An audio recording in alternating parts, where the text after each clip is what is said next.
Juges chapitre 3. Voici les nations que l'Éternel laissa pour éprouver par elle Israël, tous ceux qui n'avaient pas connu toutes les guerres de Canaan.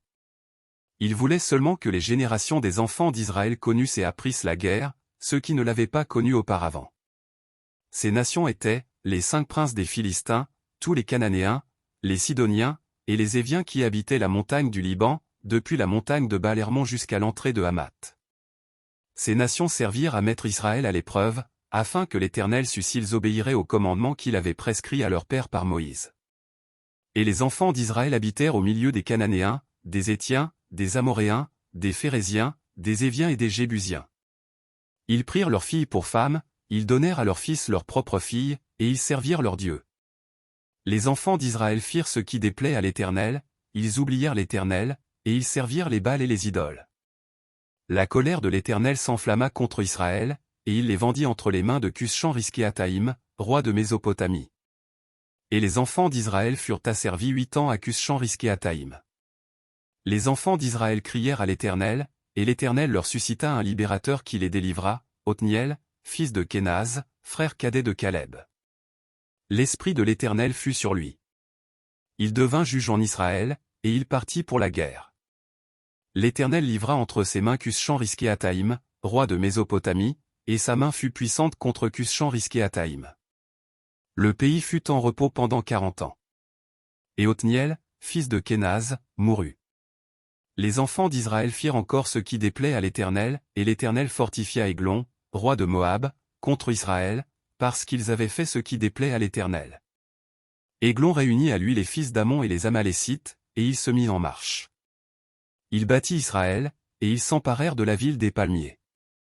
Et les enfants d'Israël furent asservis 18 ans à Églon, roi de Moab.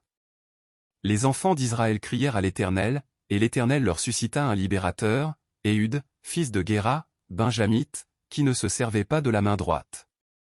Les enfants d'Israël envoyèrent par lui un présent à Églon, roi de Moab. Éhud se fit une épée à 2 tranchants, longue d'une coudée, et il la ceignit sous ses vêtements, au côté droit. Il offrit le présent à Églon, roi de Moab, or Églon était un homme très gras. Lorsqu'il eut achevé d'offrir le présent, il renvoya les gens qui l'avaient apporté. Il revint lui-même depuis les carrières près de Gigal, et il dit, « Ô roi, j'ai quelque chose de secret à te dire. » Le roi dit, « Silence. » Et tous ceux qui étaient auprès de lui sortirent.